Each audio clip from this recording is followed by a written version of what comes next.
Hello there guys, welcome back to Younes Talks Football, welcome back to a brand new video. I hope all of you are doing well today. This is your preview, long awaited West Ham United versus Chelsea Football Club, taking place at, I was honestly about to say Upton Park. I'm old school. The bowling ground? No, it's not. Unfortunately, it's the London Stadium. How great does that sound?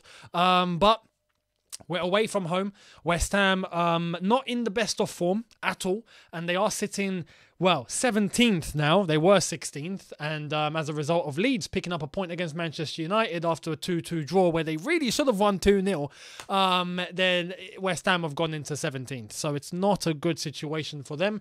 They are close to the form of Everton right now, who have managed to pick up some form under Sean Dyche since they beat Arsenal the last weekend. So it's going to be very interesting for West Ham. A lot of people are looking at this going, this should be easy. It's not going to be easy. And I'll explain why very, very shortly. But before we get into it, don't forget, links in the description. Make sure you follow me on the socials. Twitter and Instagram are there to keep up to my day-to-day activities and my day-to-day thoughts and opinions away from when I'm telling you what I'm thinking here on YouTube. So make sure you follow me there. Links in the description. Enjoy.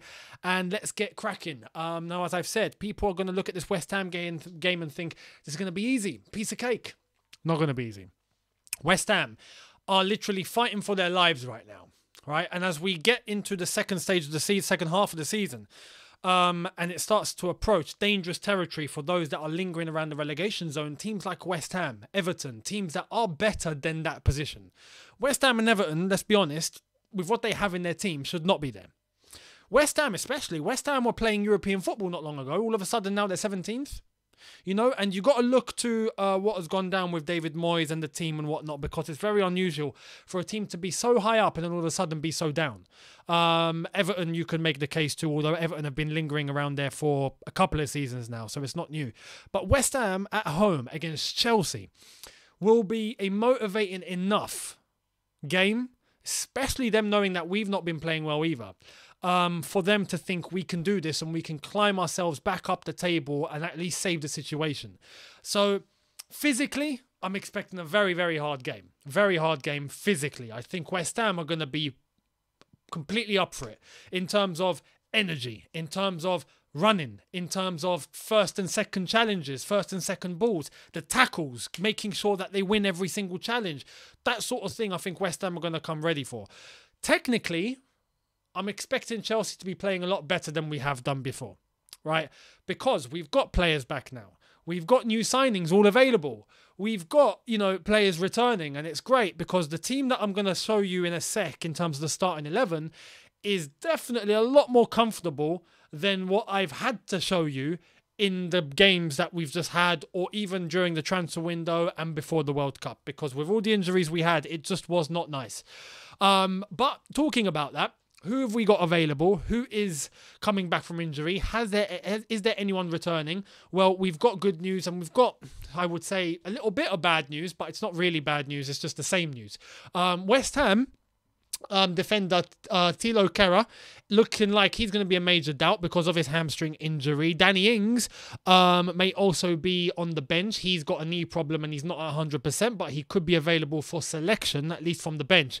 Apart from that, it looks like for West Ham, everyone is there and everyone's available. For Chelsea, Felix, finally, JOAO FELIX is back, right? After his suspension. JOAO FELIX, welcome to England. Please don't do anything reckless again. Even though, to be honest, that tackle wasn't really reckless. It was naive. I'm just saying. You come into English football, you got to know how to not be naive. That's it, right? It's like Casemiro the other night, where he put his hands on, forgot what player, but he put hands on throat. As much as we now know from the angle, and you can see what his intention was, it was kind of holding him back. And I don't know if in Brazil, if you hold someone by the throat, it means they're not going anywhere. So you kind of protect them from a bad situation. Maybe. But in England, that doesn't fly. You put your hands here, you're finished. So this is the thing. People coming into the Premier League need to understand that they can't be so naive. So JOAO FELIX has come back. Thankfully, he's available for selection. Sterling looking like he's got another issue. Unrelated to his past injury, but apparently he's picked up a knock in training because he got kicked in the leg. So whoever done that, well done. But he's looking like it's nothing serious, but he won't be playing tomorrow. Kovacic back in full training. Fofana looking like he's close to full training. Zakaria back in full training, but none of them are going to be available for tomorrow, which is just the club policy now to make sure we don't rush players back, which is fair enough. But based on that, it means having to try and pick a starting 11 that's going to be competent enough to get a job done, because there have been some players in this Chelsea team that you just look at and go, mate, you should not be in this starting 11. And I feel like I found a way. Although many people are already saying, yep, certain players are going to be playing tomorrow, I seem to have found a way where none of them play. Except for one, where they kind of have to. I'll show you in a sec. Let's get right into it. The starting 11, this is what I would personally go for. As we go along the way, I will tell you what I think Graham Potter will do as well. But this would be my starting 11. So, let's start with goalkeeper. Kepa on the in between the sticks, for sure, because he has to. There's no one else. With great pleasure, I get to announce to all of you that this man starts without any concern about injury. Mr. Reece James is back, ladies and gentlemen. Reece James is back. Can I say that again? Reece James is back. Like, back. Not as in, he's just come back from injury. Like, he's back. He can play, he can go 90, he can go 180, he can go 270, he can go 340, 860, 520, whatever you want to do, he can do it, it seems, because he's back properly. So Reece James at right back. The left back scenario as well, look, it seems like this guy can play, so I would play him. Chilwell looking like he's fit and available. So mate, you're starting. There's no hesitancy. These two are back. Thank goodness. Cucurella, I feel like with time, you know, we will see Cucurella at his best again, but he's not been playing well at all. So Chilwell back in the side. For sure, these two need to play. The centre-backs, Thiago Silva and Badiashile, for sure, because these are the two most composed and reliable central defenders that we have at the club right now. And can I say, for Thiago Silva, we got the all-important "here we go" from Fabrizio Romano, which means that he will sign on for one more year up until 2024. So he extends into next season as well. Thiago Silva, I mean, this guy is going to keep playing with us until he's 85 at this rate. And he will probably still be one of the best defenders in the Premier League. This is how reliable he is at his age. His legs don't want to stop. He needs to share his secret with Azpilicueta. Whatever Thiago Silva's doing, Aspi needs to learn. Because this guy's hitting ridiculous levels for his age. Unbelievable. And he's not stopping. So Thiago Silva, we're very happy to hear that you're going to continue at Chelsea Football Club. Long may that continue. Badiashile, very, very good performances so far. Very composed, cool-blooded, exactly what we need. Sweet as a nut, as we like to say. So these two as our centre-backs, that's the back four. And when I look at this, that's a good back four. That's a very good back four. It should be a very reliable back four. So there's that. Now we move into the midfield. I would go over 4-2-3-1 formation. So in the two, without question, the record signing for the Premier League, Enzo Fernandez, for sure, plays in the double pivot though. Some people are going to say no, play him as a single six. I will say no, play him in a double pivot, because we got to unlock another position for a certain other player that I'm going to mention later. So we'll get to that. Now, Zakaria is not available, right? Kovacic is not available. So a lot of people are going, oh, well, okay, well, we're going to have to play. Loftus-Cheek apparently is available, but I wouldn't play him in a double pivot. So everyone's going, no, it's going to be Gallagher. We're going to have to play Gallagher. Now, of the ones that we don't want to see playing, Gallagher's got to play. No, he doesn't. I've found a way. And I think it's pretty obvious. I don't know why this hasn't really been discussed, but if it were down to me, I've got no issues with Chukwuemeka playing alongside Enzo Fernandez. No problem. Especially when you know that Enzo can protect himself as a single six if he wants to shift into that and protect the midfield. And Chukwuemeka advances a little bit. But we've also seen previously where Chukwuemeka does the sitting. Chukwuemeka does the dirty work and the protective work and allows the other midfielder to bomb a little far forward, which we know Enzo can do because he can move into an 8, if we want to say that. Enzo is a box-to-box complete midfielder, much like I think Chukwuemeka has it in him to do that as well. But the thing that I like about Chukwuemeka is how cool and composed he is. The one thing that I have a problem with some of these Chelsea players is how irrational they are. They're so erratic. They're panicky. They get the ball and it's like, don't know what to do. And then boom, they've either lost the ball, they've made the wrong pass, they haven't thought about what they're going to do. And I can't stress enough how important it is for a midfielder. This is why I don't hate Gallagher or Mount or any of these guys that I see struggle, right?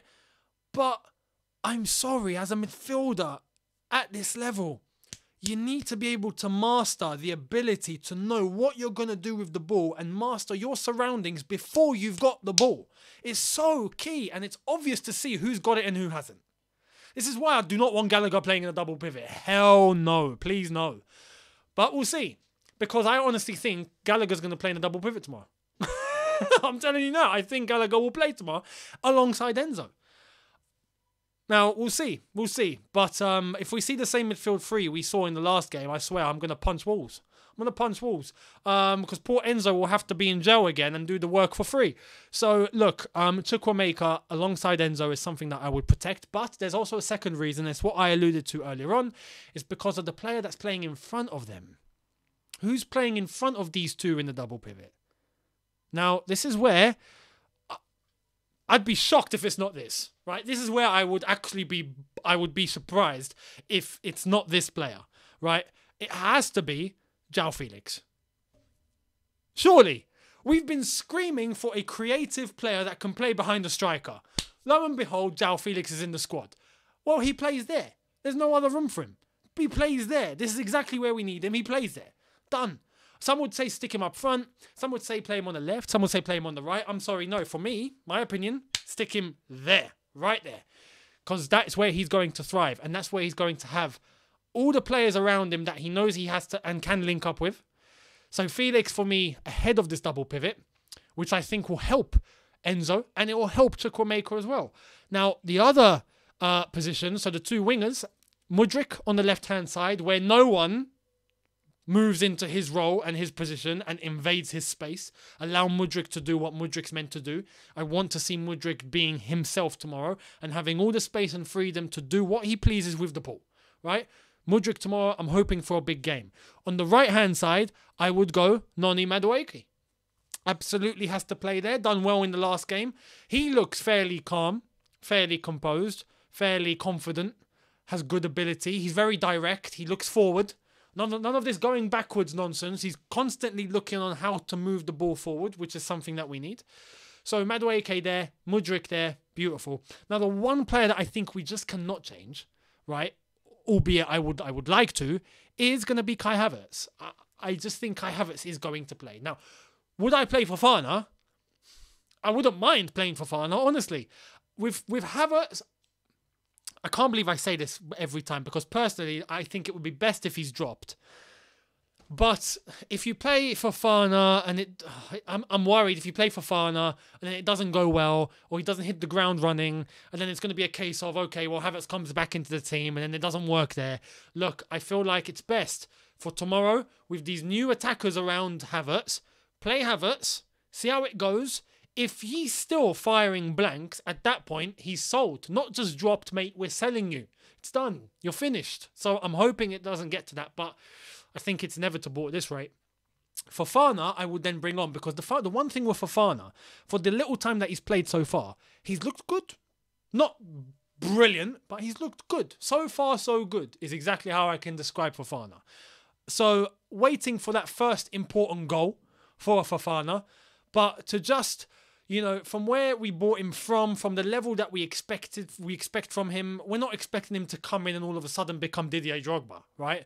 Yes, he's Ivorian, but we're not expecting him to just all of a sudden turn into prime Didier. With Havertz, that is kind of what you expect right now in terms of how far he should be. So I think it's wise to start with Havertz, see how it goes, and then if anything, we can bring Fofana on, which for Fofana means less pressure. For Fofana, it's almost like, mate, we're going to give you a chance here, mate. Please, can you save us? And go in and do your thing. And hopefully that gives him some drive. So this would be my starting 11. Where's Gallagher? Where's Mason Mount? On the bench, where I think they need to be. Simple as that. Kai Havertz, I would love to join them if we had other options. If we had Broja, for example, I would probably be saying, yeah, you know what? We can give a chance for Broja. Fofana straight into a situation with all these new guys, just like he is. I'd like Fofana to come off the bench. I would like Fofana to come off the bench. And I feel like he'll do better off the bench right now for himself and for the team than starting and just hoping it works. So, for me, this would be my starting 11. Let me know what your starting 11 would be. How would you move with your team? Let me know in the comment section below. Do you agree or disagree with my selection? I'd love to hear it. As I've said, I've told you what I think Potter will do. I think Potter won't do something too different from this. But I think Gallagher will start. And I don't think we'll start Chukwuemeka. That's entirely what I think. And I have to be honest, I think there is a chance that Mason Mount will start. And I have to be honest here. If Mount and Gallagher start tomorrow, both of them start tomorrow, to an extent, I can understand if Gallagher were to start. To an extent. Personally, I wouldn't. But if he feels like Chukwuemeka in a double pivot just isn't going to work, and he thinks Gallagher will work, I don't believe that. But there's a level of understanding where I can be like, okay, I see where he's come from. But if Mason Mount starts tomorrow, I'm sorry. Mudryk is there. Felix is back. Madueke is there. Havertz is obviously going to be playing up front. Why do we need to... Enzo's in midfield. Why do we need to play Mount tomorrow? Even for the sake of protecting him, please do not play him. Because I can tell you one thing. If Mount plays tomorrow, you can say the same for Gallagher, right? This is where I wouldn't play Gallagher because I would probably stick him in the same bracket. If they both play tomorrow and they do one thing wrong, they're getting wrecked. They are getting wrecked because of just constant game after game after game after game after game of doing nothing. They're going to get destroyed. I feel like it's best, even for their own sakes right now, to just drop them. Stick them on the bench. And then wait and see how the team plays without them. And then start making a judgment call later. That's what I feel needs to be done, even for their sake. But personally, based on ability, I feel like this team, without them, is better than with them in it. Simple. That's just my opinion. Let me know what you think. Score prediction. I'm more confident with these players that I've just mentioned in this team now, so I would expect to win, although I have to say West Ham I feel like are going to be better than a lot of people are expecting. I feel like West Ham are going to be better than maybe even Chelsea are expecting. Physically, I think they're going to be there and constantly in our faces and making life a little bit hard for us, which is probably going to not be very easy for us. So I honestly think away from home, unlike if it was at home, if it was at the Bridge, I'll probably say Chelsea win. Away from home, West Ham, I'm going 1-1. That's my honest prediction. I'm going 1-1.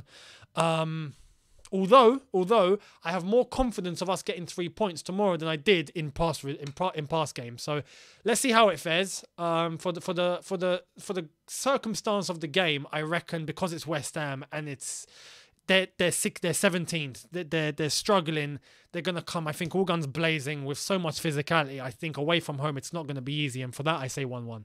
So that's my logic and my reasoning behind it. Let me know down below what you honestly think is going to happen. And I'll see all of you tomorrow after it's all said and done. And hopefully, Chelsea have picked up 3 points. Fingers crossed before we go to Dortmund. That's going to be interesting as well. So I'll see all of you tomorrow after it's all said and done. Let me know your opinions down below. Much appreciated. Hit the subscribe button if you are new. Hit the notification bell to be notified once I've uploaded. Smash the like button if you've enjoyed this. And I will see all of you tomorrow. Have a good one, people. See you then. Take care and peace.